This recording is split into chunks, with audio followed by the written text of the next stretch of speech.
அதுக்கு அப்படி யாராவது ஃபுல்லாக என்ன தான் இங்கே நடந்துச்சுன்னு தெரியும்னா ஒரு 6 நிமிஷம் வீடியோ நான் அப்லோட் பண்ணுறேன். யூடியூப்லேயும் அப்லோட் பண்ணியிருக்கேன், இன்ஸ்டாவில் அதை போஸ்ட்டாக அப்லோட் பண்ண முடிஞ்சா அப்லோட் பண்ணுறேன்.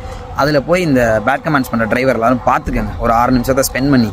ஏன்னா எல்லாத்துக்கும் ஷார்ட்ஸில் போட முடியாது. நான் அதனால் லென்த் வீடியோ போட்டிருக்கேன், என்ன நடந்துச்சு, நாங்கள் எப்படி வந்தோம், அங்கே எவ்வளோ லோடு ஏற்றி விட்டாங்க, அந்த லோடு ஏற்றினா எப்படி ஓனருக்கு தெரியும் அப்படின்னு எல்லாமே அந்த வீடியோவில் நான் சொல்லியிருக்கேன்.